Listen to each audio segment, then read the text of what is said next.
Bom dia, boa tarde, boa noite, lideranças do Brasil. Podcast Bastidores da Vitória entrando no ar. Hoje vamos falar sobre a crise climática no Rio Grande do Sul. Vivenciamos recentemente, talvez, a maior crise climática já enfrentada pelo Estado. Perdas de vidas, milhares de desabrigados, interrupção de estradas, interdição de equipamentos fundamentais. Para o Estado foi uma perda incalculável. Enfim, eu sou Sérgio Zimmermann, arquiteto e consultor. Olá, me chamo Martina Rodrigues, sou advogada e consultora. Nossos convidados de hoje é uma família na política, o eterno senador Pedro Simão, que dispensa apresentação, e seu filho Tiago Simão, advogado com especialização em gestão pública, ex-deputado, atual secretário do Trabalho e Qualificação Profissional de Porto Alegre. Bem-vindo ao programa, senador Pedro Simão e secretário Tiago Simão. Bem, eu queria começar perguntando para os dois, né? Diante da atual conjuntura, né, desta catástrofe aí que se abateu sobre o Rio Grande, o que é importante salientar e que desafios nos trará para a retomada e reconstrução desse nosso Estado? Olha, Sérgio, vou tomar a iniciativa aqui, pai, mas eu acho que cabe salientar no primeiro momento que nós sofremos um dos principais desastres hídricos da história do Brasil e até do mundo recente, tá? Nós tivemos 400 municípios que sofreram danos gravíssimos em estado de calamidade ou emergência, danos muito fortes na infraestrutura, em pontes, rodovias, e principalmente nós tivemos aqui na região metropolitana e no Vale do Taquari, nessa região dos vales, uma enchente sem precedentes. Para ter uma ideia, aqui em Porto Alegre, 25% dos CNPJs, estamos falando aí de 45.800 empresas, foram impactadas diretamente, ficaram praticamente embaixo d'água, né? Foram 20 mil habitações, metade praticamente com perda total, outra metade danificada seriamente, né? Com números no estado inteiro extremamente expressivos de desabrigados, desalojados, realmente mostrando um quadro muito complexo. O que nós vimos no primeiro momento foi a situação de resgates que denotou esse quadro de solidariedade fantástico que nós vimos em todo o Brasil, com o protagonismo da sociedade civil. Eu moro na frente do Pontal, eu ia quase que diariamente e pude ver assim, um espetáculo de organização da sociedade civil. Ali tinham toda a estrutura de atendimento, os clubes de regatas com as embarcações, recebimento com roupa, com alimentação, com pet, com saúde. Então, assim, tivemos um momento de resgates que trouxe, de alguma forma, uma mitigação das perdas de vidas, não é? Porque, possivelmente, numa tragédia dessas proporções, nós poderíamos ter mais vítimas, não é? Nós tivemos 80 mil resgates. Isso mostrou realmente uma capacidade de resposta das instituições, sem dúvida, os bombeiros, a Polícia Federal, o Exército, a Defesa Civil foram se engajando nesse processo. Tá? Os barcos tinham quase 15 a 20 embarcações só do Pontal, indo e voltando diariamente a Eldorado, né, que foi uma das cidades mais impactadas, teve 81% do território alagado. Depois tivemos um processo muito forte de abrigamento, foram só em Porto Alegre 170 abrigos, né? E obviamente o Estado não tinha planos de contingência para uma catástrofe dessas proporções, e com todas as dificuldades eu creio que conseguimos responder organizando espaços, abrigando a população, mais uma vez um grande movimento de solidariedade. Mas assim, a gente, antes de entrar na questão da reconstrução, né, que é uma outra etapa, a gente vê, infelizmente, um rastro de destruição muito grande, né? E a gente vê a Matias Velho, Rio Branco, Sarandi, o Maitá, foram realmente bairros aqui na região metropolitana, São Leopoldo, Novo Hamburgo. Foi realmente um quadro muito desolador, muito triste, né?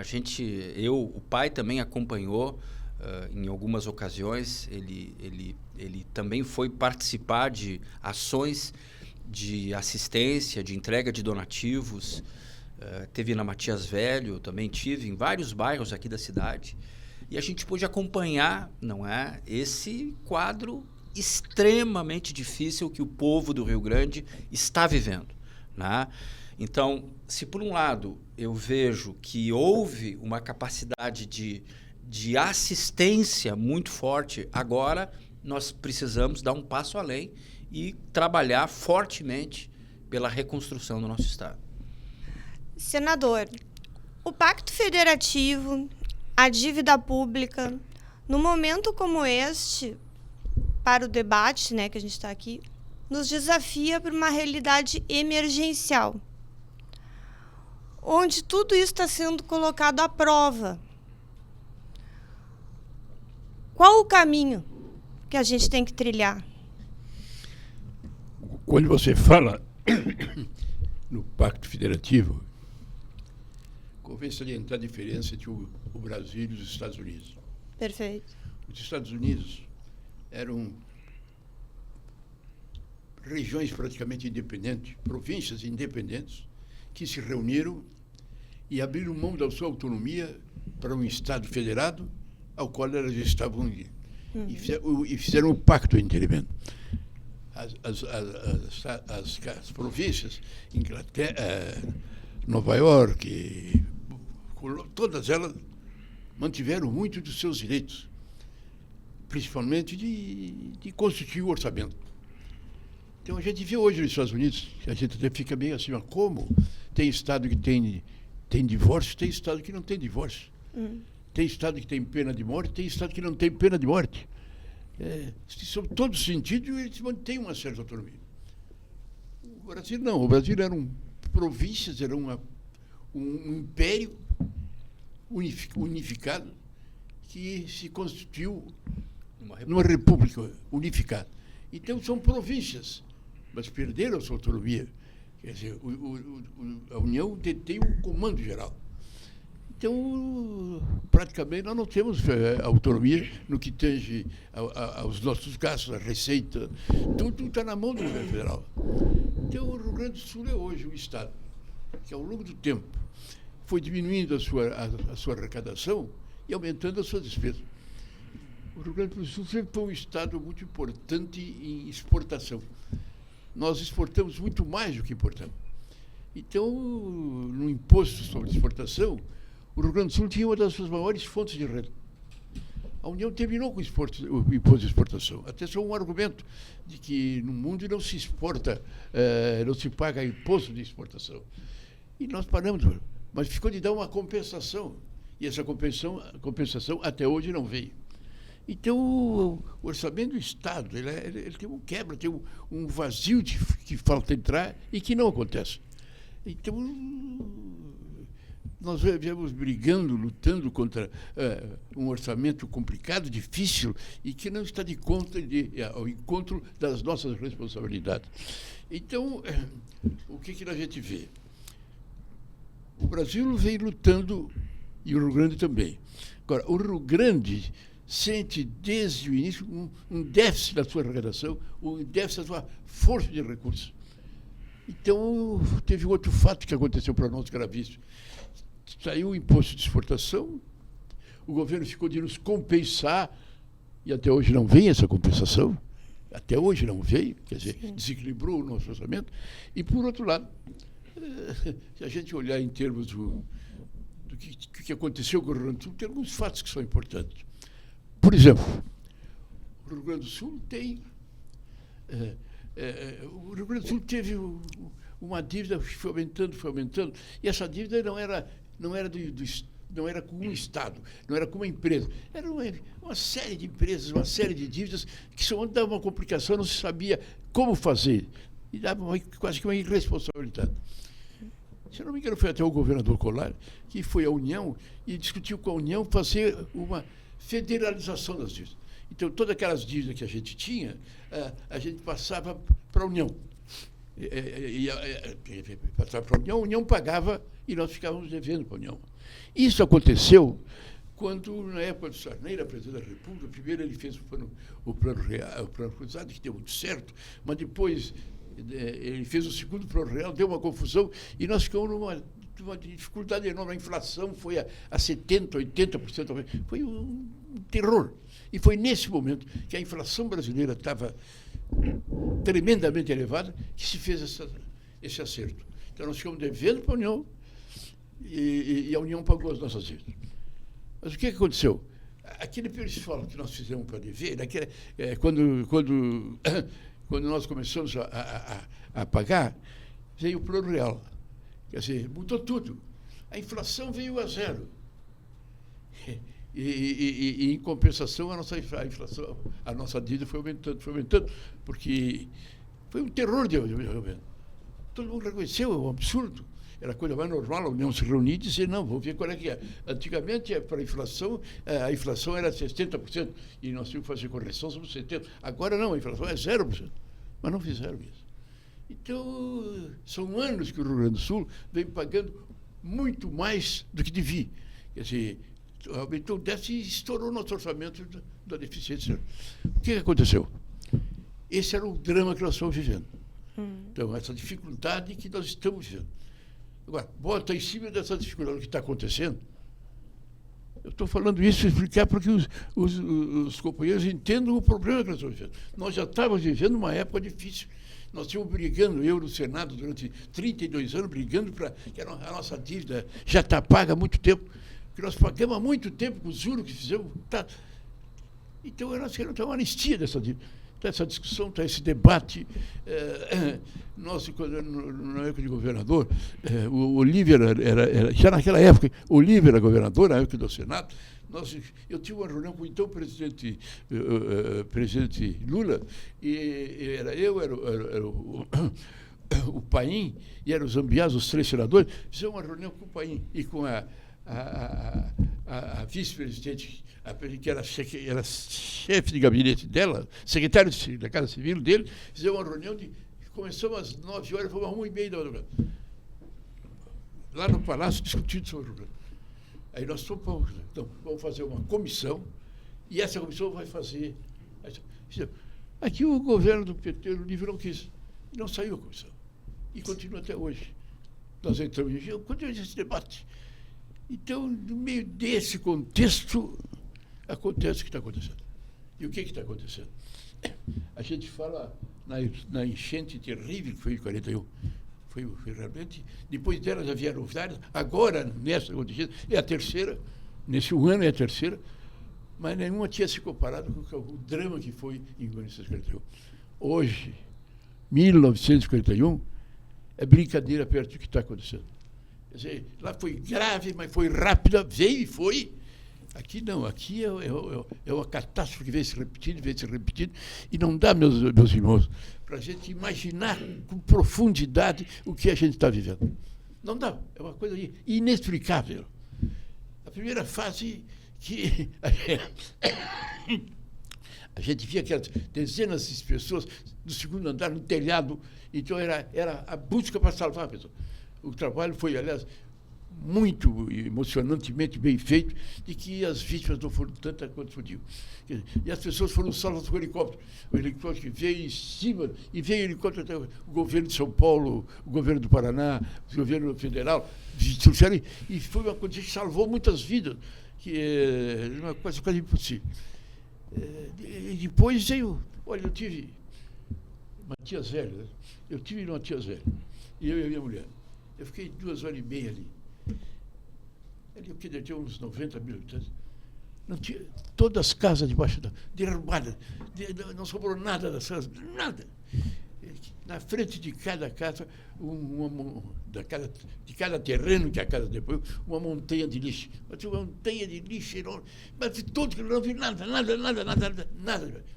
Olha, parece uma guerra que destruiu tudo. Lá para toda parte, assim, as crianças correndo, não sei o quê. A minha mulher está ajudando no auxílio às pessoas. Então, ali era meio-dia, 1h, fiz um galeto para o pessoal estar ali. Começou a vir, pessoal, vem. Eu vi as crianças dizendo, mãe, é comida, mãe. Eu fazia tempo que só comia um sanduíche, sozinha, bolacha, porque não sabia o que era. Então, era uma coisa, sabe, isso me deu uma depressão, eu me senti mal. E aquilo está continuando. Aquilo está continuando e está crescendo. Olha, eu gostaria de, se alguém fazer uma conta que a gente possa imaginar para nós reconstruir o Rio Grande, só aquilo que te caiu. Eu não sei o mar de dinheiro se é necessário. Eu não sei. Se nós já estávamos difícil. A ponte de Guaíba tem um acesso para fazer, está pronto, falhou qualquer coisa, parou tudo, e há 3 anos que a polícia está funcionando, não faz e não anda. Então as coisas, e de repente, quanto é que vai sair para conquistar tudo isso? O mar que vai sair para conquistar tudo isso. Aí eu quero falar com muita tranquilidade. Eu falo como brasileiro. Eu me sinto mal a pedir para o Rio Grande. Nós temos aquela nossa mania de gaúcho, fazer e agulhar. Nós mostramos a nossa história. Nossa história são 1 milhão e tantos de gaúchos que foram para o Brasil. Praticamente descobriu o Brasil. A exportação, lá numa zona que não produzia nada, hoje é a exportação. Os gaúchos foram para lá, venderam tudo que tinha aqui, conseguiram um bolo, foram para lá, começaram um pedaço de terra e foi embora. Eu, quando fui ministro da Agricultura, inclusive criei no Ministério da Agricultura um setor para atender esses gaúchos que o que eles fizeram é fantástico. É fantástica a nossa organização. Antônio dos Carvalhais era um município que começou do zero, uma zona de seca total. Os gaúchos foram para lá. Hoje é a maior produtora de soja do Brasil, maior produtividade. Eles fizeram milagre, coisa que não dá para explicar. Então, nós temos até esse orgulho da nossa gente. Quer dizer, e agora, meu Deus do céu, quer dizer, estão vivendo de caridade. A minha mulher, um setor da igreja dela, estamos indo, são uma jamanta de comida, de roupa que vem lá da Amazônia. 3, 4 anos que caminhou na estrada. Então, vem vindo uma coisa que é fantástica. Agora, nós estamos numa hora de tragédia. Eu acho que, em vez do presidente falar, tá bem, tudo bem, veio 4 vezes, é ótimo, está anunciando as coisas, são importantes, mas nós temos que sentar e ver realmente a nossa situação. A nossa situação. Eu volto a dizer, para nós estar como nós estávamos, e nós estávamos difíceis, estou acreditando, é preciso quantas vezes mais de orçamento? O Rio Grande não tem. Porto Alegre menos ainda. Mas essa é a hora que o Lula tem que olhar para o Estado, para esse Estado que está à margem, tá? Eu fico com vergonha, nós nunca fomos de pedir, queremos isso, queremos aquilo, nós fomos de oferecer. Mas nessa hora, nós não podemos, essa gente, porque o que está acontecendo, outra coisa que me assusta, é gente que está saindo. Eu vejo as pessoas dizendo, eu vou embora. Santa Catarina já tem um empresário grande que já abriu uma série de micro varejos para o Brasil. Já vieram aqui levar mão de obra do Rio Grande do Sul. Então, é duro, é dó. Outra coisa que eu quero dizer, me machuca muito, governo federal, querendo brigar em torno disso, daquilo. Em primeiro lugar, eu não quero nem discutir de quem é a culpa. A minha culpa é minha. Eu até fui governador desse estado, todos nós somos um pouco mais ou menos culpados. Mas a hora para tudo. E existe momento para tudo. Este não é o momento de cobrar essas coisas. Posso ser cobrado, eu não discuto, mas não é o momento. É o momento de cada um fazer o que pode fazer. o que pode fazer. E eu vejo realmente o governo federal noticiando isso, mas aquilo, a prefeitura, isso, mas isso, o governo do estado, isso, mas isso. Está perfeito. Os três se reunirem. E o que precisa, o que é mais urgente hoje? Tem um município lá da Zona Sul que tem 4 pontos que caíram. Que ele está cheio de estradas municipais, e tudo acabou. Ele acabou. Então o cara, o que vai fazer? Não sei. Eu acho que isso é importante. O governo federal indicou alguém, até não foi feliz a indicação. Não, a pessoa não foi completa. É uma bela pessoa, eu gosto dele, mas ela já é um candidato indicado. Então não era o momento de fazer uma coisa dessa. Mas eu acho que sentar e ver o que temos que fazer, como temos que fazer e aonde que temos que fazer. E fazer, nesse sentido, eu vejo a Federação das Indústrias, a Associação Comercial, o pessoal da agricultura, essas pessoas estão trabalhando, estão preocupadas no que devem fazer. E há pessoas que nem eu, que em casa, um velhinho de cadeira de roda, mas sinto vontade de fazer alguma coisa, estou andando, a minha mulher foi chamada para ajudar nessa assistência, e eu estou indo junto, pelo menos vou lá, olhando, conversando. Eu acho que isso que a gente tem que fazer. Um movimento de abraço, quer dizer, de sentimento, de nos reerguer, e não vai ser fácil. Vamos reerguer, não tenho nenhuma dúvida, mas não é fácil. Nós temos que estar com isso. A situação é muito grave, muito pior do que a gente imaginava. Eu acho que eu sou cristão, apaixonado pela minha mulher, mas o velhinho em cima está de mal com a gente. Está exagerando. Nós, eu acho que nós temos cometido muito erro, muita coisa, mas a dose está exagerada. Eu acho. Uma reunião que eu podia ter feito era o Lula com o governador e com o presidente. Reunir, sentar e fazer a distribuição. E cobrar de todos, cada um que vai fazer. Eu acho que isso tem que ser feito e precisa ser feito, porque eu volto a repetir. Para ficar do tamanho que estava, vai existir muito trabalho. Agora, isso vai depender de nós todos. Não dá para me dizer, olhando assim, que tenha vilão, que tenha o rei das coisas que acontecem. Todos nós, cada um pouco, eu bastante, estamos culpados. Mas nós temos que nos reunir e fazer o que vamos fazer. O que cabe a vocês? O que cabe à imprensa? O que cabe à Assembleia? O que cabe à sociedade, à igreja? Cada um de nós tem que fazer a parte. Nós temos que sair do momento que nós estamos vivendo. Os investimentos necessários, né, para a recuperação de infraestrutura, equipamentos, são gigantescos. Né? Teremos uma reconstrução gaúcha sem um verdadeiro pacto político entre os diversos atores em prol do Estado? Sem dúvida, eu acho que esse desafio é o desafio que está posto, é o pacto federativo. Acho que o pai colocou muito bem. Nós temos uma federação fortemente centralizada em Brasília, com uma canalização de recursos muito centralizada no governo central. Infelizmente, o momento fiscal é um momento também mais delicado, mas eu comentava no caminho aqui com o pai, por exemplo, recentemente teve uma anistia, uma suspensão da multa do acordo de leniência da Odebrecht, da JBS, de 25 bilhões. Né? Então, a gente começa teve essa importação de arroz também de 7 bilhões, então a gente começa a ver que, na verdade, no Brasil, quando há uma vontade política, as coisas acontecem. Né? E, realmente, eu vejo, existe inclusive na Federação um estudo muito qualificado que faz uma média dos investimentos pós-catástrofes climáticas na reconstrução dos territórios. Né? E aí fala do Katrina, fala do tsunami, fala do terremoto lá na Turquia, e aponta para uma média internacional de 1,6% do PIB. isso representaria em torno de 120, 130 bilhões de reais a fundo perdido, não antecipações, financiamentos, né?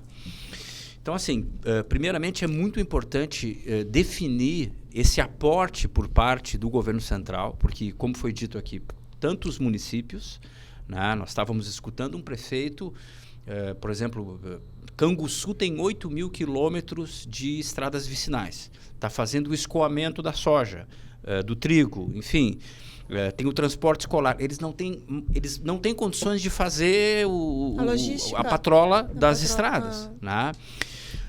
Então, assim, nós temos hoje inúmeras pontes, rodovias, são milhares de quilômetros de estradas que foram danificadas, né? Eu estava olhando no governo do estado ontem, o secretário Arthur Lemos, ele colocou um estudo que pautava os desafios pela perspectiva do governo do estado para a retomada econômica, né, para a reconstrução do estado. Ele colocava o desafio financeiro do estado, do governo do estado. O governo do estado tem limitações, por isso ele está querendo alterar a questão da lei de recuperação fiscal para poder retirar os precatórios, não é, como limitadores para endividamento, né? Os precatórios e a questão da dívida. Né? Ele coloca a questão da burocracia, aí nós temos um outro problema, que é a questão dos projetos técnicos para a estruturação das obras, que isso é um problema se não for muito bem feito, né? Cada obra tem que ter um projeto de engenharia, tem que ter um responsável, né? E isso a gente sabe que muitas vezes pode se estender muito tempo, né? Então, esses desafios, né, a burocracia, a falta de estrutura técnica com velocidade, a gente viu, por exemplo, que no caso das escolas, o governo do estado criou uma secretaria de obras específicas para as escolas. Nós tínhamos aí em torno de 600 escolas aqui no estado que tinham graves dificuldades, algumas não tinham banheiros, enfim, situações bem difíceis. E nós acompanhamos a dificuldade que era fazer essas obras, né? A estrutura de projetos e de execução do estado. Porto Alegre também sofre essa dificuldade e estado e município estão fazendo uma PPP justamente para parcerizar a parte de reforma de infraestrutura, né? Bom, outra questão é a questão dos financiamentos, né? Os financiamentos, eles são importantes. A gente tem o Pronamp Solidário, que está dando 40% de abatimento, que é um financiamento importante, mas limitado, né? Acho que era em torno de 1 bilhão, né? Então, isso acaba... Então, o que nós temos visto é os empresários de médio e grande porte insistindo muito na questão de mais financiamentos, né? Ou seja, financiamentos com juros fixos, né? Com subsídio, como foi o caso da JBS, como foi o caso da Odebrecht, como foi o caso dos financiamentos para os países como Cuba e outros, né? E uma outra questão muito importante é a questão da insuficiência que esse projeto de proteção do trabalho tem hoje. Foi um caso interessante que hoje tanto as federações empresariais quanto as centrais sindicais convergiram que a proposta hoje do governo de 2 meses com um salário mínimo só para as empresas que estão na mancha de inundação é totalmente insuficiente, né? Ou seja, o que acontece? Eles estão solicitando um programa semelhante ao BEM, que trabalhou com a possibilidade de redução da jornada, com a suspensão dos contratos de trabalho, né? Justamente para evitar que haja uma onda de demissões em massa, que seria muito negativo, seria muito ruim, não é? Porque é o que o governador, acho que o prefeito estão falando, não adianta você ter até mesmo uma casa se não tem emprego. Então, assim, a questão da proteção do emprego é um elemento fundamental tanto para a sustentação dos negócios quanto para a própria, obviamente, para a questão do trabalhador, para a renda das famílias e para a economia como um todo. Foi colocado 1 bilhão apenas, né, para esses 400 mil contratos de trabalho por 2 meses. E isso eu tenho acompanhado aí todas as federações. Obviamente, a reconstrução, né, passa pela questão do sistema de proteção de cheias, né, essa institucionalidade que está sendo aventada, tanto pelo prefeito Melo quanto pelo governador, de se criar um órgão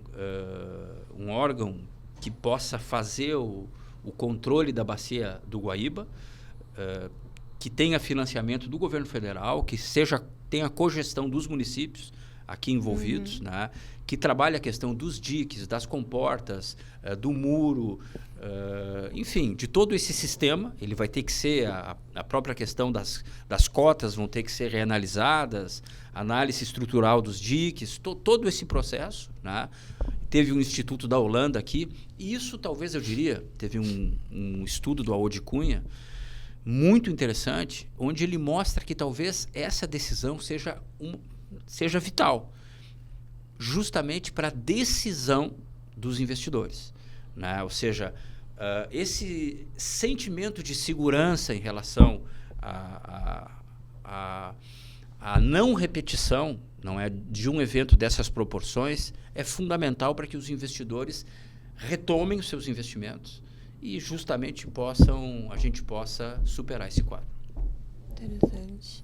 Bom, mas enquanto nossos entrevistados tomam um cafezinho, eu vou mandar um abraço especial para a nossa audiência. O Leonardo de Paris, o Jorge de Ponta Grossa, a Heloísa de Passo Fundo, a Samira de Salvador, a Carmen Lúcia de Parintins. Aproveito também para informar para você que vai sair candidato ou para a equipe de candidato que breve vamos lançar a série de e-books Caminhos para a Vitória. Então, fique atento.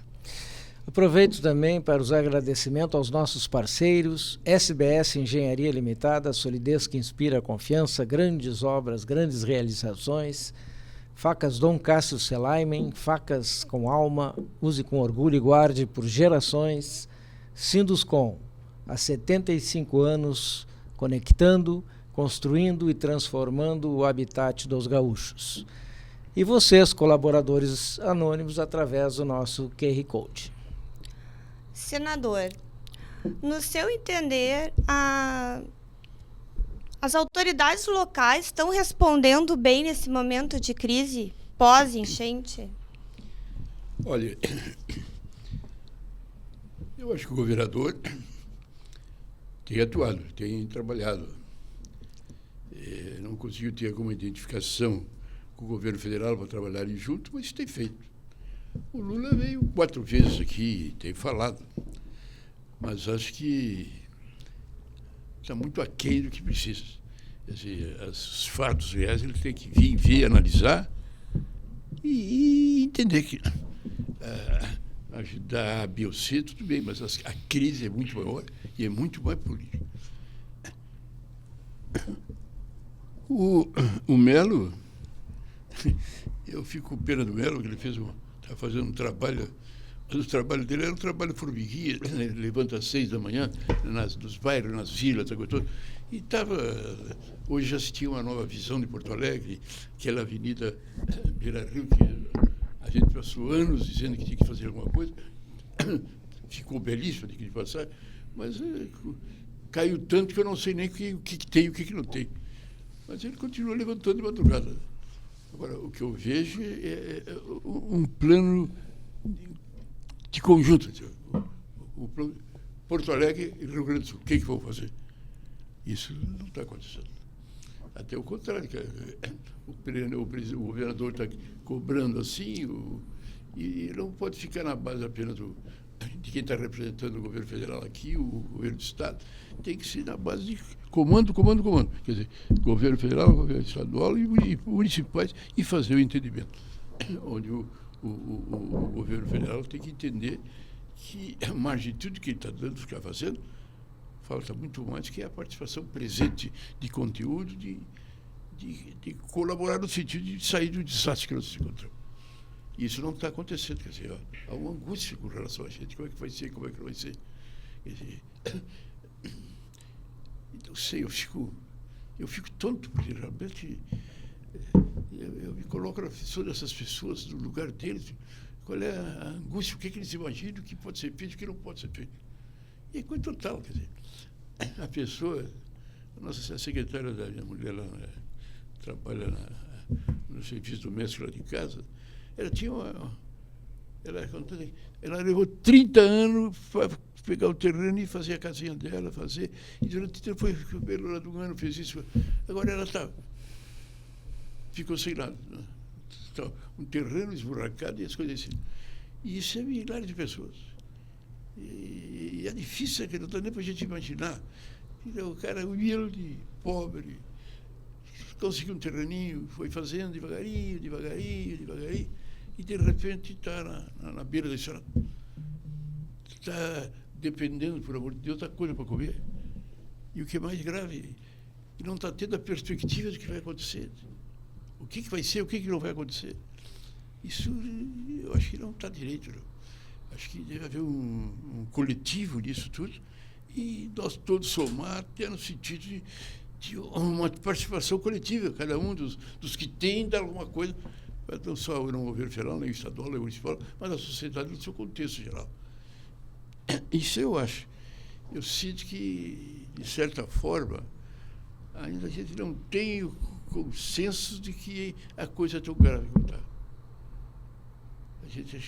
As outras passaram, veio a descobrir, deu o desastre, se reconstruiu, não tanto, mas não deixou o vazio que essa está deixando. E por isso que eu, sinceramente, eu faço um apelo a você que está me assistindo, a cada um de nós, que faça alguma coisa. Faça alguma coisa. Para o governo federal, que tem tudo, que tem a força, que tem o poder, que ele olhe com respeito ao Rio Grande do Sul. Olhe o nosso passado, a nossa história, a nossa biografia. E não estão querendo supérfluo, não estão aproveitando a situação para... Não, nós estamos querendo o mínimo necessário para sobreviver, para continuar a vida do Rio Grande, crescendo, desenvolvendo, nessa fase que nós estamos, que eu acho uma área muito importante. Eu passei pelo Ministério da Agricultura, vivi os problemas do Brasil na agricultura, senti naquela época a Embrapa tinha o projeto de lei, estavam se reunindo para extinguir, mentira, para privatizar a Embrapa, que era uma empresa enorme, mas só dava dinheiro para os grandes. Para as grandes empresas, não ajudava os pequenos. Então eu extingui. Olha, eu digo, Deus me botou ali no Ministério.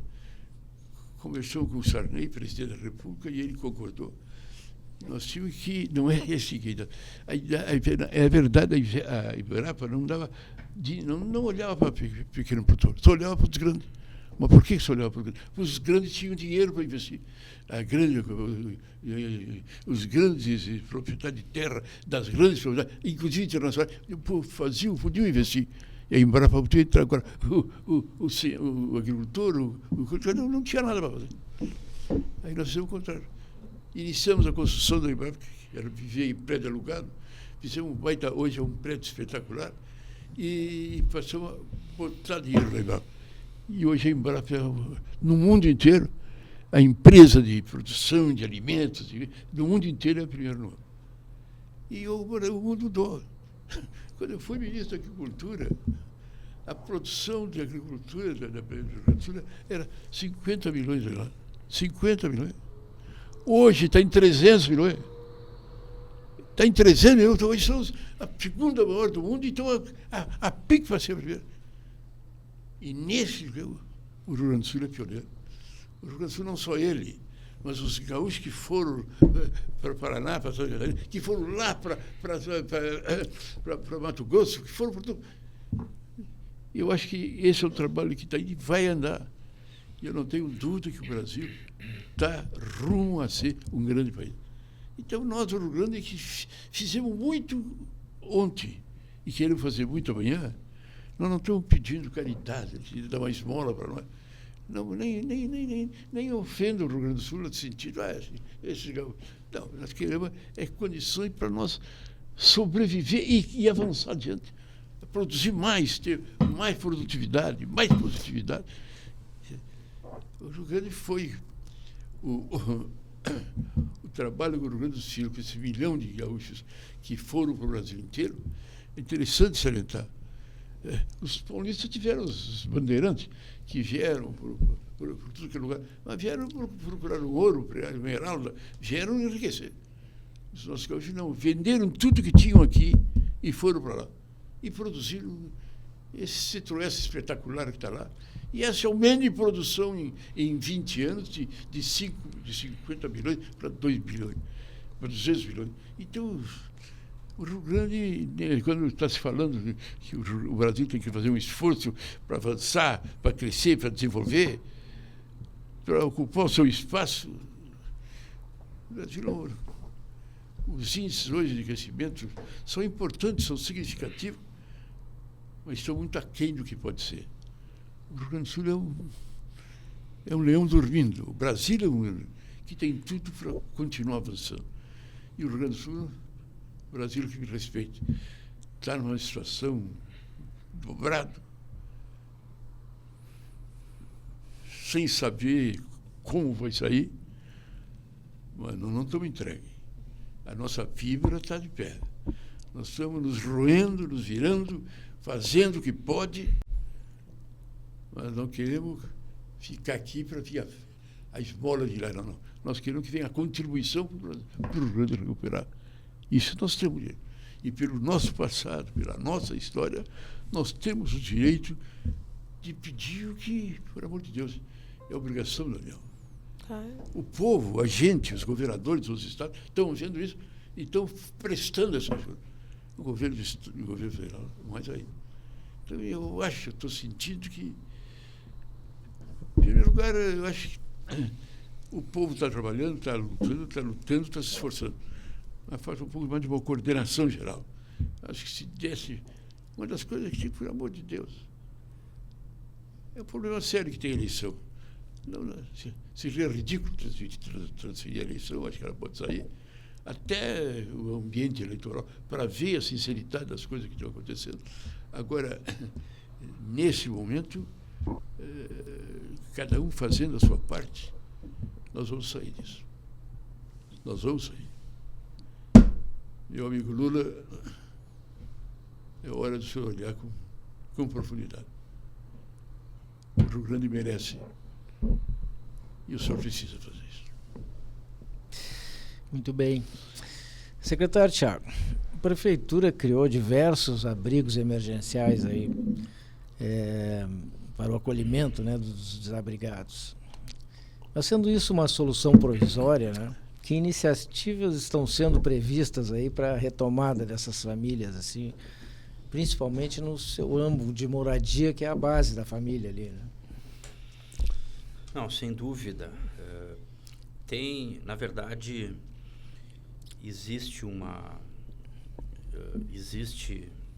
foram 170 abrigos que foram construídos, não é? Deixa eu até pegar um dado aqui para ser mais. Foram 170 abrigos durante o período crítico que trabalharam com 15 mil pessoas, né? E hoje a gente já tem em torno de 2 mil. A maior parte já foram para outras alternativas, estadia solidária, até mesmo a casa de parentes. E uma parcela, em torno de 2 mil pessoas que ainda se encontram nos abrigos, eles vão compor, junto com a população de Canoas, os centros humanitários que estão sendo desenvolvidos pelo governo do estado como um espaço provisório até as habitações que foram alinhavadas pelo governo federal. O Lula esteve aqui e falou de maneira bastante peremptória, não é, que vai ter casa para todos, tá? E as prefeituras têm a responsabilidade, e é isso que está acontecendo nesse momento, de fazer o cadastramento.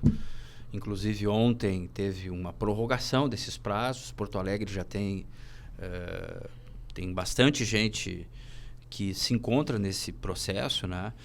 Mas o que a prefeitura vai fazer, né? Ela está fazendo esse mapeamento de todas as famílias cadastradas que perderam total ou parcialmente as suas casas, os laudos técnicos de avaliação de condição de habitabilidade em parceria com o Estado.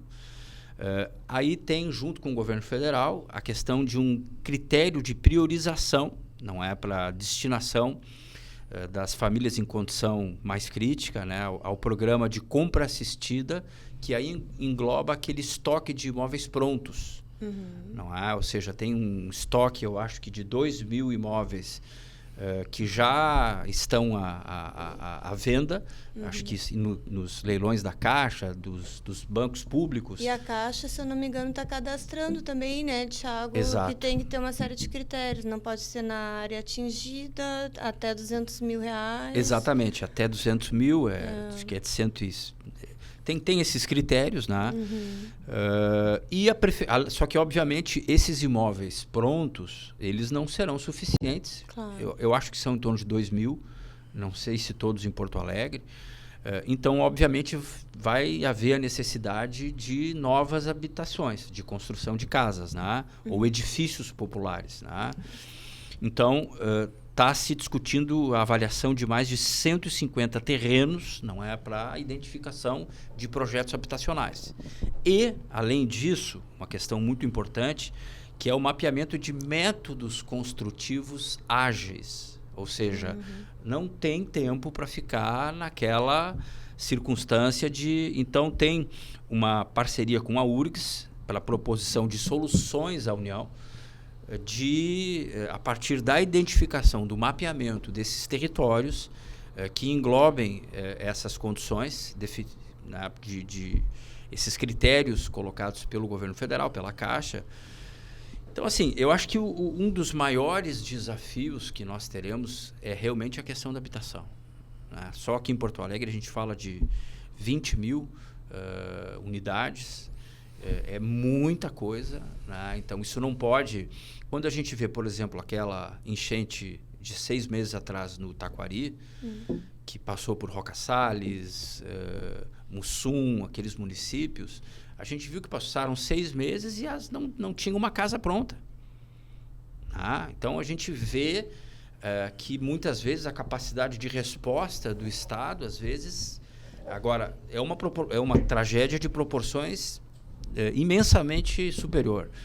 E o Sinduscom recentemente fez 30 ou 40 casas e tal. Então, assim, isso vai realmente demandar, como o pai estava dizendo, uma ação articulada do governo federal, do Estado, dos municípios, projetos técnicos, identificação de terrenos, cadastramento de famílias, critérios de priorização, famílias com idosos, com crianças.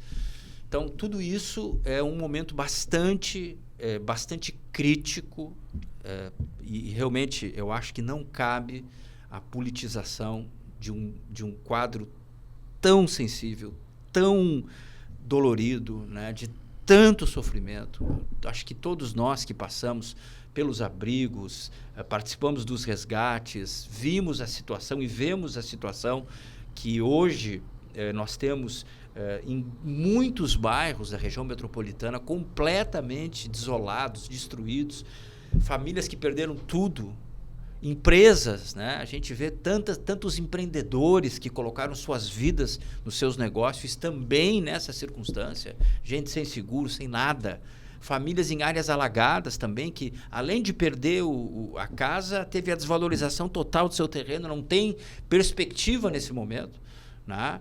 Então, eu acho que essa sinalização do presidente de ter um programa habitacional rápido e que realmente possa contemplar essa população que precisa de ajuda nesse momento seria prioridade.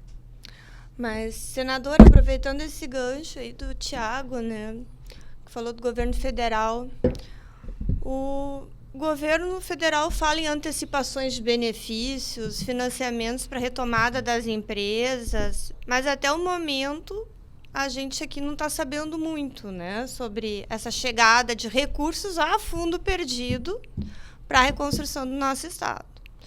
O Estado brasileiro não possui rubricas que pudessem fazer frente a essas necessidades? Tem razão, quer dizer, não tem ainda uma palavra do governo com relação a essa questão. É aí que eu acho que ele precisa fazer alguma coisa. Eu acho até que a Federação das Indústrias aqui do Rio Grande do Sul e a Associação Comercial e da Agricultura as três estão trabalhando e bastante na solidão. Agora, o que existe é o governo federal vai ser aqui, por aqui. E aí a gente vai somar o que cada um pode fazer. Isso não pode, o Melo não pode fazer, ele é só Porto Alegre e ele assim, em Porto Alegre ele tem muito pouco para ajudar. Agora o resto do Brasil, o governador está fazendo agora. O Lula tem que tomar essa coisa. O governo está empreendendo. Eu acho que nunca houve na história, em 10, 12 dias, eu acho que todo o governo federal teve aqui, ministro daqui, de lá, essa presença, conhecia o que está acontecendo, o que está acontecendo. E outra coisa, eu comento muito, nesses 2 meses, eu acho que não houve na história nenhum estado que teve na manchete da rádio e televisão brasileira do que nós. Isso foi uma coisa que a imprensa se compenetrou de um assunto muito sério. Então, hoje, o brasileiro de qualquer lugar do país está olhando e vendo, não, temos que fazer alguma coisa. Isso tem que vir. O Lula se fez, reuniu, ele comprou de cada ministro, fazer isso, fazer aquilo, mas o que vão fazer com relação às casas? O que vão fazer com relação às estradas? O que vão fazer com relação a essas dívidas? Isso tem que vir. Isso precisa vir. E é melhor que venha antes de começar as cobranças assim. Não, vai fazer, não soma nada nesse sentido. Nem dizer, não, tu não fez. Não, vai fazer. Isso eu acho que é significativo. É verdade. Deus queira que não venha esse ambiente. Todo mundo tem culpa. Tu não fez isso, tu não fez aquilo, tu não fez aquilo. Vamos ver, governo federal, governo estadual, governo municipal, nós, cada um de nós, não fez alguma coisa. Vamos ver o que nós podemos fazer daqui para diante. Mas o Thiago ponderou bem isso. Ele falou, não dá para politizar, né? E é só o que, por enquanto, infelizmente, a gente está vendo aqui. Sem dúvida. Infelizmente, nós vínhamos num ambiente de muita polarização. E isso é um fato posto, a gente acompanha, isso aconteceu na pandemia, mas eu vejo que esse evento no Rio Grande do Sul foi uma coisa sem precedentes. Isso precisa mexer um pouco com a nossa estrutura, com o nosso coração, né? Com a nossa capacidade de pensar no Rio Grande acima de algumas coisas. Esse foi o momento mais difícil da história do Rio Grande do Sul, onde a gente viu praticamente uma enchente sem proporções no Brasil, né? Um desastre hídrico, Porto Alegre embaixo d'água, grandes empresas, Fiergs embaixo d'água, Fecomércio embaixo d'água, enfim, esse é um momento que não há, se nesse momento o Rio Grande não se unir, a gente realmente vai ter muita dificuldade, né?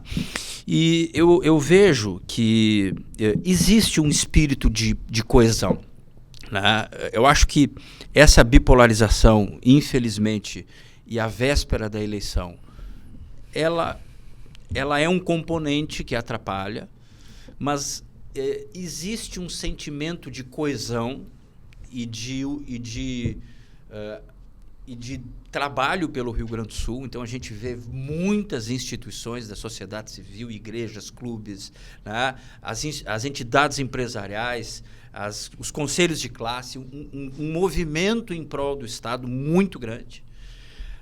Agora, falta muito ainda essa integração federativa, né? Ou seja, a questão trazida aqui, por exemplo, dos recursos do governo federal, e não se trata não é uma questão, mas eu vejo, por exemplo, hoje a gente teve na 0 Hora o sistema de acompanhamento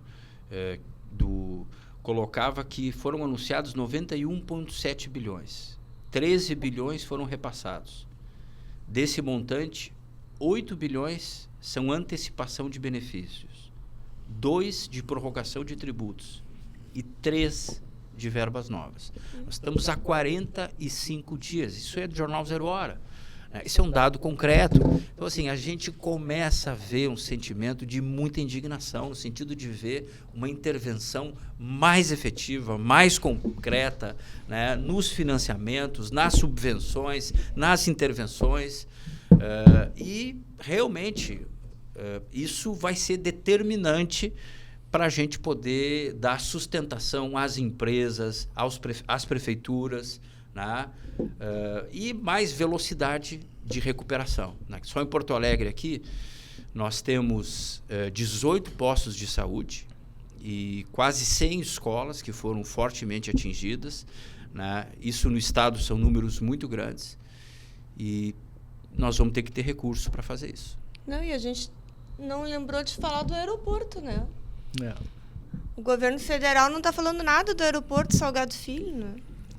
Quem é que começou a tirar água lá? Foram os arrozeiros que colocaram uma bomba. Então, quer dizer, como é que a gente vai ficar sem o estado do Rio Grande do Sul sem um aeroporto internacional? Eu acho que houve, em determinado momento, uma certa hesitação, talvez fosse essa a palavra, e, segundo consta na imprensa, uma certa divisão dentro do governo federal. Se fala do ministro-chefe da Casa Civil e outras correntes, em relação ao que fazer, né? Se aventou a possibilidade até de criar Infraero, que era uma tese realmente que não tinha sustentação. Agora, realmente, o aeroporto ele tem um impacto, não é na cidade, é no PIB do Rio Grande do Sul. Né? Se fala em quase 3 a 4 bilhões de reais de impacto no PIB. E eu acho que sentar com a Fraport, isso aconteceu semana passada, né? Isso é fundamental. Retomar, né? ter os voos comerciais é fundamental. Tiago, uma verdadeira multidão de brasileiros, né, se mobilizou em favor do Estado e do município, inclusive, né? Como dizem aí, é o povo pelo povo, né? Mas como esta gigantesca ação, né, chega aos interessados? Como é que é feita a organização desta distribuição junto à prefeitura? Como é que age vamos dizer, na distribuição dessas doações todas que o Brasil inteiro se mobilizou? Como é que é essa ação feita na prefeitura? Perfeito. Teve um momento que realmente houve uma comoção internacional, e não foi só doações aqui do Estado, em nível nacional, mas foi o mundo inteiro. Vieram aviões, né, de Estados Unidos e vários países. Teve uma fundação, a Fundação Billy Graham, do Samaritan's Purse. Foram 2 Boeings, né, de suprimentos que vieram para cá. E, obviamente, a maior parte dessas doações foram a estrutura de defesa civil do Estado. Também chegaram aqui na prefeitura muita coisa. E a prefeitura trabalhava de forma articulada com as subprefeituras, os CRAS, os CREAS, que são os órgãos de inserção comunitária e de proteção social, né? Então, os CRAS, principalmente, são os Centros de Referência e Assistência Social, onde temos os assistentes e toda... inclusive toda a população vulnerável referenciada desses espaços, junto com as subprefeituras, era feito justamente esse processo de identificação das comunidades e pessoas que estavam nessa situação de insegurança alimentar. Mas cabe dizer, Sérgio, o seguinte: na verdade, eu vejo assim que a grande parte, não sei se seria a maior parte, mas talvez a maior parte de todo esse volume de doações e de materiais que chegaram, eles foram diretamente pela própria sociedade civil, né? Então, foram muitas entidades, clubes, órgãos, igrejas, né, que extremamente organizados, né? igreja que a esposa do meu pai, a Ivete, participou, montou um CD em Gravataí, né? Recebeu carretas de todo o Brasil, com tudo, medicamentos, colchões Então, assim, houve ao lado, paralelamente às estruturas de Estado, obviamente, muita articulação, né? Todo um sistema de funcionamento organizado por parte da sociedade civil que fez chegar eu acho que a maior parte de tudo que veio, né? Claro, né, a Defesa Civil do Estado eram estruturas muito grandes, né? Mas eu recebi várias doações, caminhões de colchão, de cobertores, né? Então, o movimento entre as pessoas, de todos, não é? O povo pelo povo, isso foi uma coisa sem precedentes. Foi um momento lindo, foi um momento assim onde o amor brotava no coração das pessoas. Foi um momento assim que, ao lado dessa grande tragédia, eu tenho certeza que esse momento de extrema solidariedade e amor, não é compaixão, as pessoas fazendo as atitudes mais extremas para ajudar o seu próximo, realmente foi uma marca que ficou aqui no Rio Grande. É verdade. E, senador, como os parlamentares federais e estaduais poderiam, nesse momento, se unir e fazer uma linha de frente, uma linha de ação pós-enchente pela reconstrução do Rio Grande do Sul?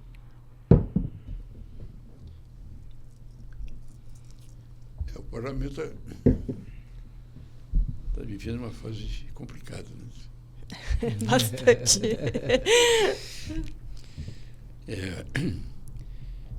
Tem uma série de debates que... Mas eu acho... Eu não tenho nenhuma dúvida. Está faltando até... Se o Senado resolvesse...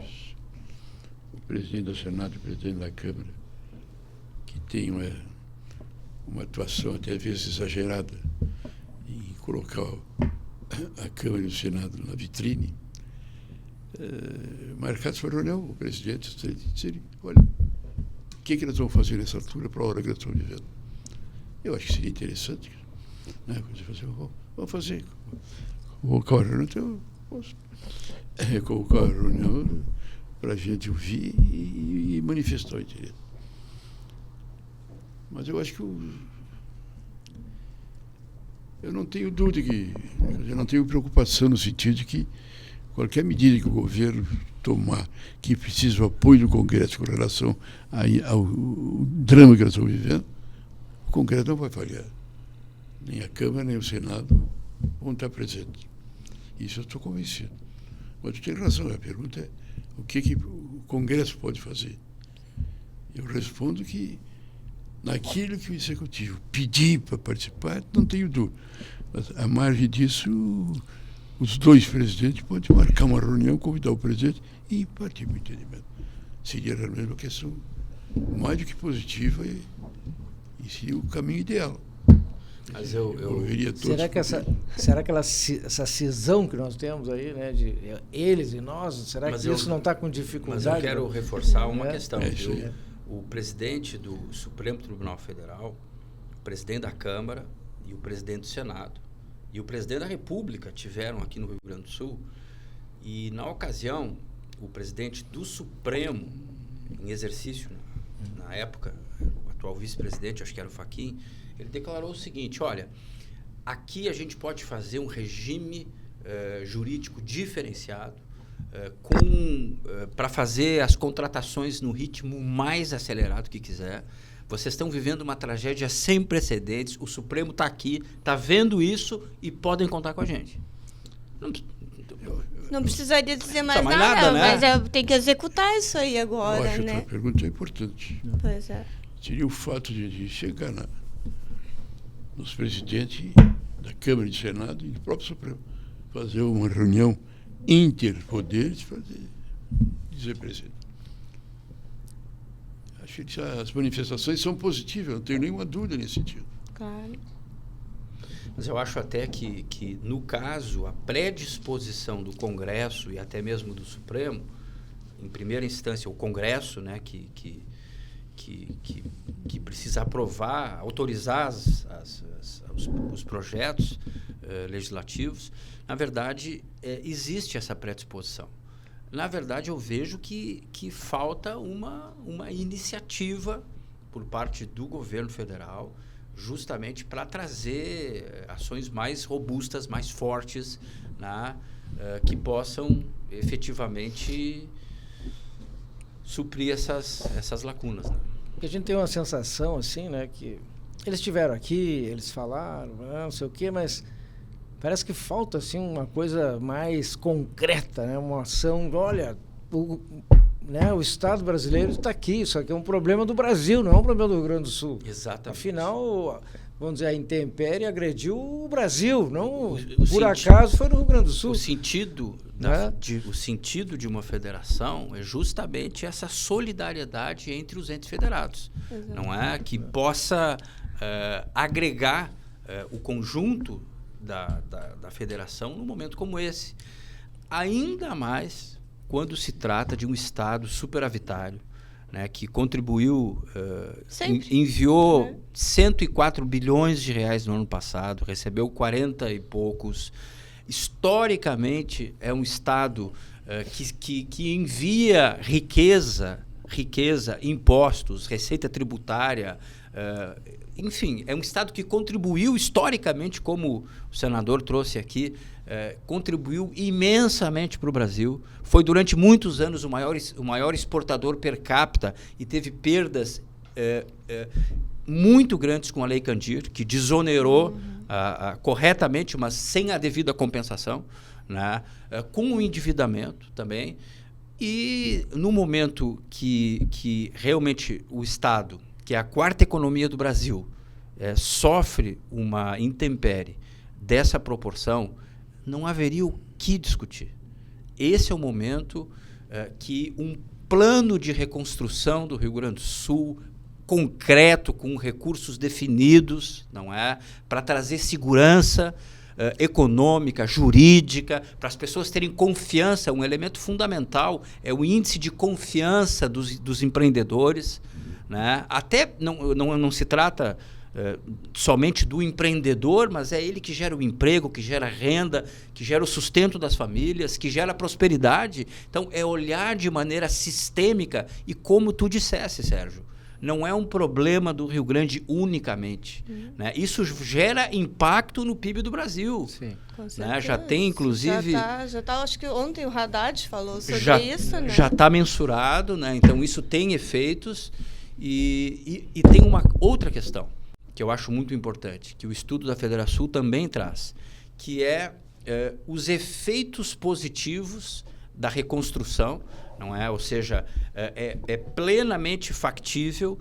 Eu vi o Leandro de Lemos, que foi diretor de economia da PUC, fazer um artigo nesse sentido também, com autores e cases que sustentavam essa tese, mostrando justamente que o efeito pós-catástrofe, a partir dos investimentos de reconstrução e do próprio acúmulo de aprendizagem, gera efeitos, gera um ciclo virtuoso em todos esses lugares. Com o passar dos anos, não é? O Estado se reerguia, não é? E mais forte, mais resiliente, com mais capital social.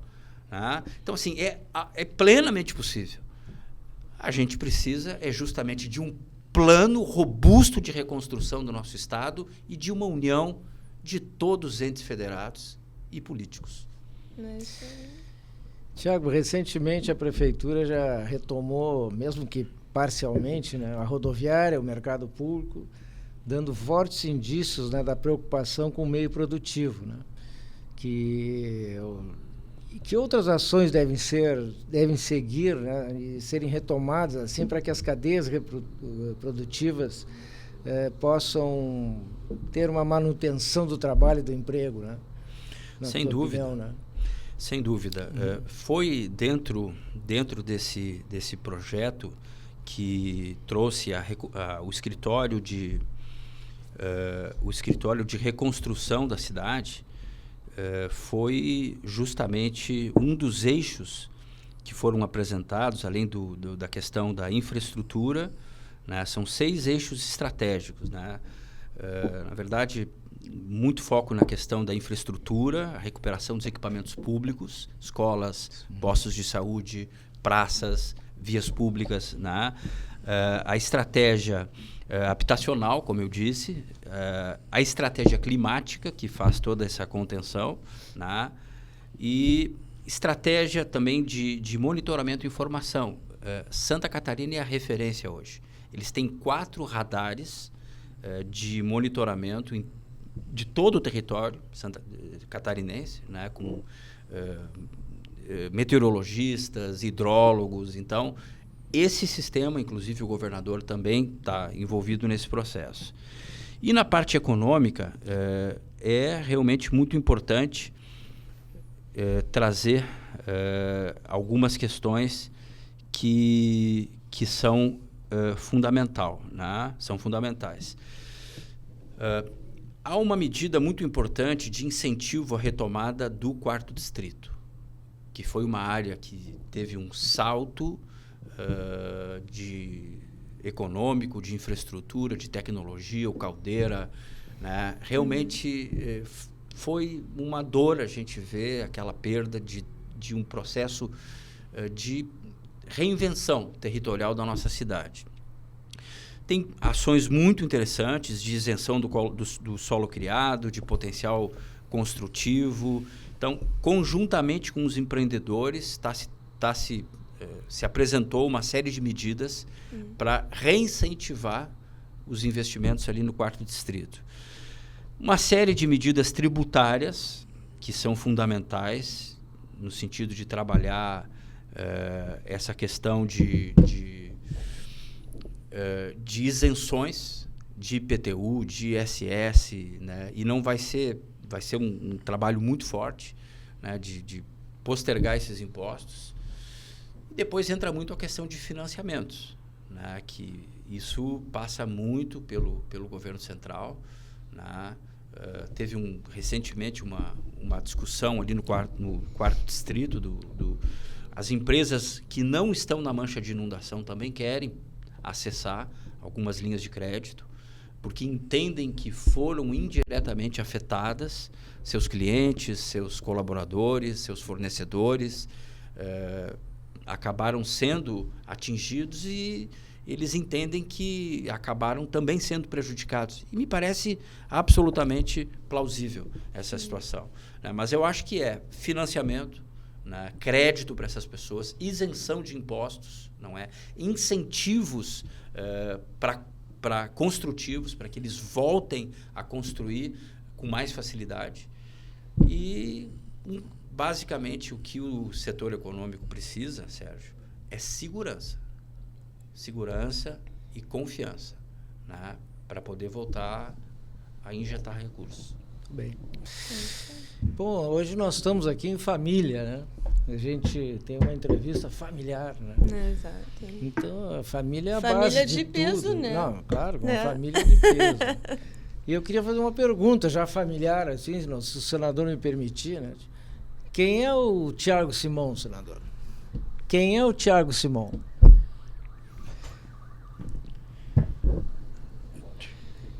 Eu tenho muito respeito pelo meu filho, Thiago. Eu tive uma vida muito atribulada, né? Saindo da faculdade, fui presidente da Junta Governativa da Uni,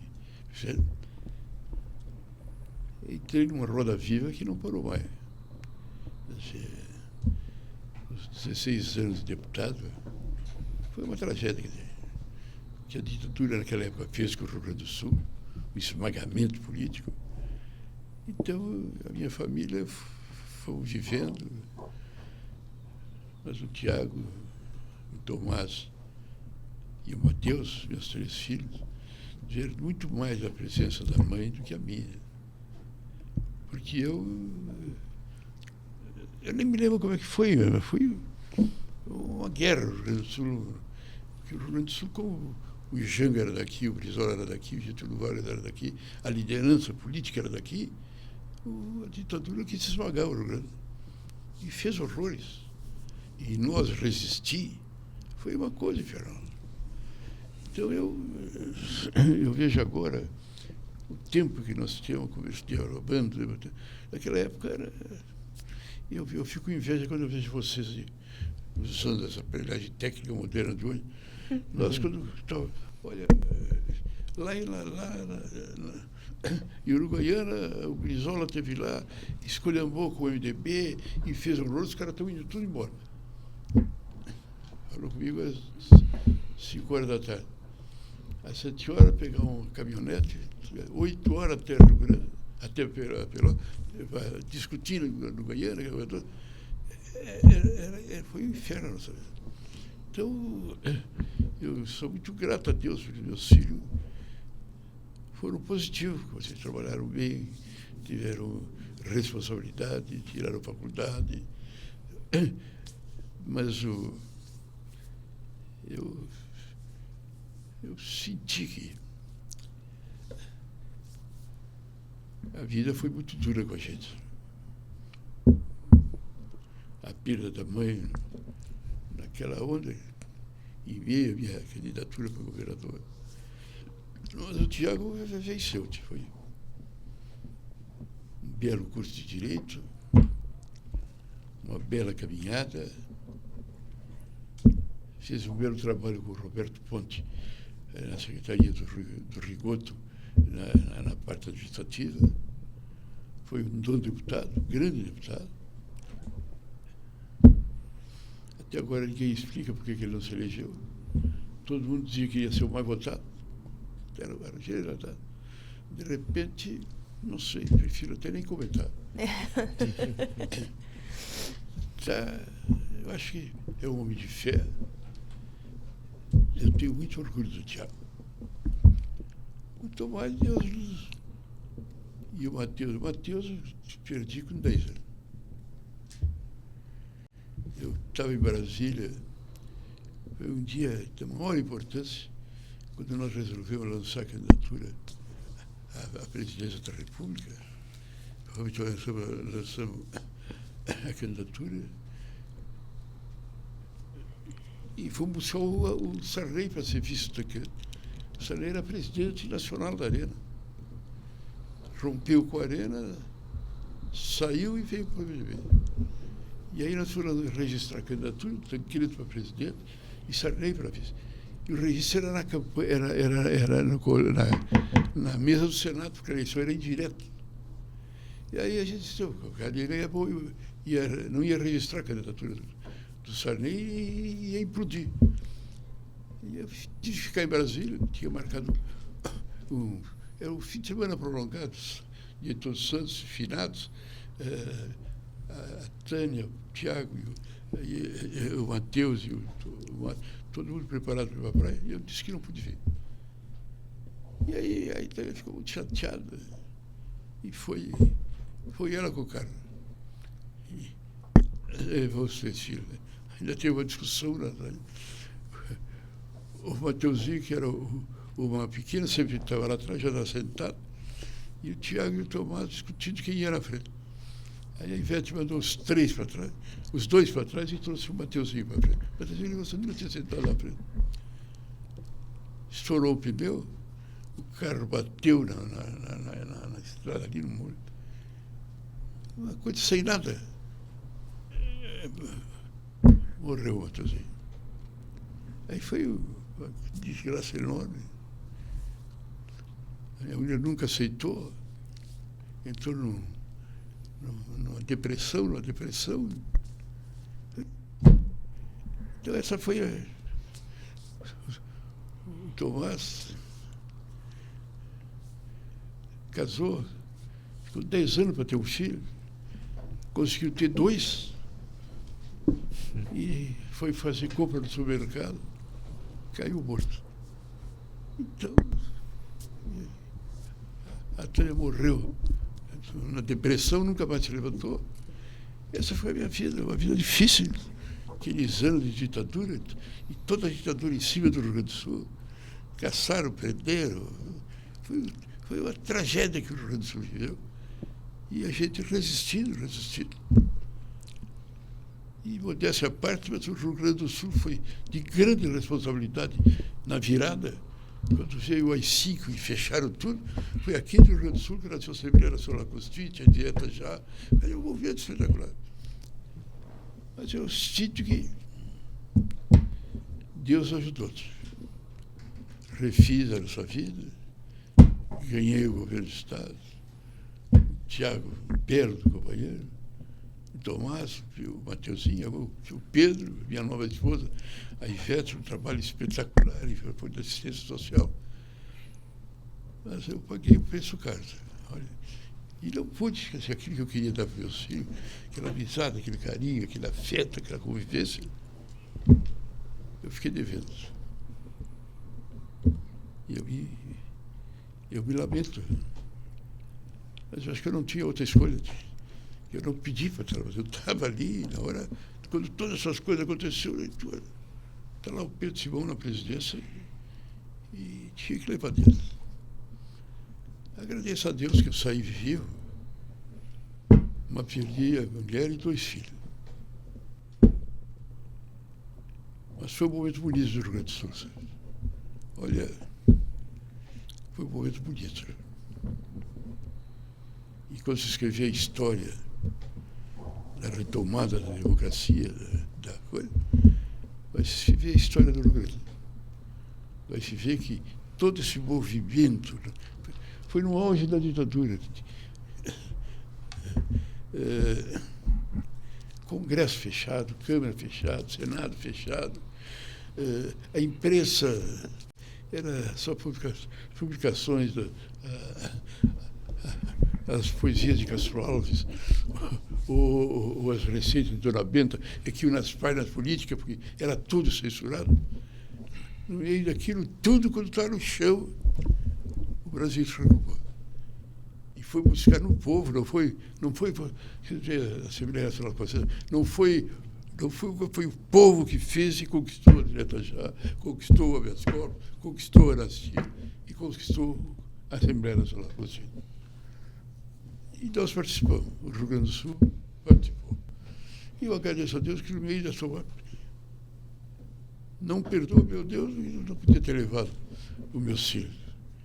Mas nós podemos estar participando. Estou aqui velho, de bengala, de cadeira de roda, mas estou de pé, fazendo as coisas e cumprindo a minha parte. Muito bem. Mas então agora tem que perguntar para ele. Né? Mas, Tiago, como é que é ser filho de um patrimônio do Brasil? Vou até tomar uma aguinha, né? Depois, né? Eu acho que foi muito... Acho que foi uma declaração muito... de muita profundidade, assim, que vem realmente lá do fundo do coração, trazendo uma história de vida que é uma história fascinante, que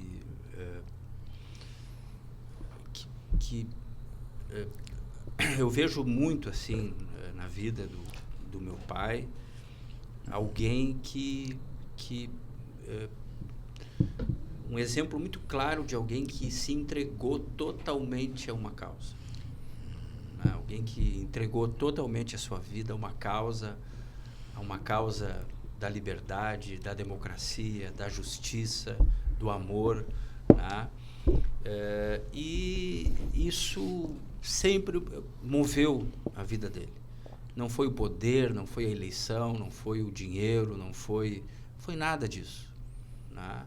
Então, essa capacidade e essa sensibilidade de se colocar no lugar do próximo, essa empatia, esse amor, embora em alguns momentos realmente ausente, mas sempre presente, sempre telefonando, ligando, atento, né? Então, um amor muito intenso e com os anos, todo esse tempo acaba se recuperando.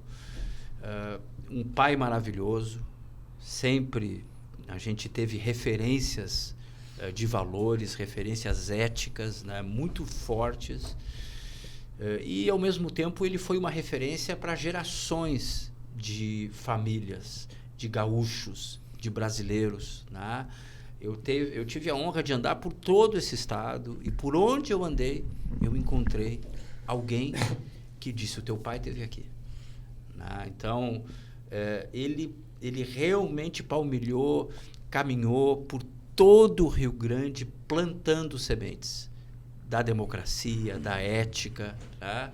Então, a gente podia ver com muita clareza esse ministério, esse chamado. Né? O pai é uma pessoa vocacionada e, como eu disse, entregou a vida dele por essa causa. E tudo isso é contagiante. Né? O MDB do Rio Grande do Sul, mais do que um partido, era um movimento de fato.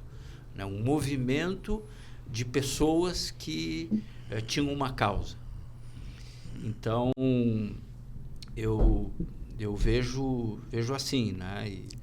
E a gente fica muito feliz em poder ter esse patrimônio todo aqui com a gente, né? Essa entrevista riquíssima, tão que a gente pôde extrair tanta riqueza.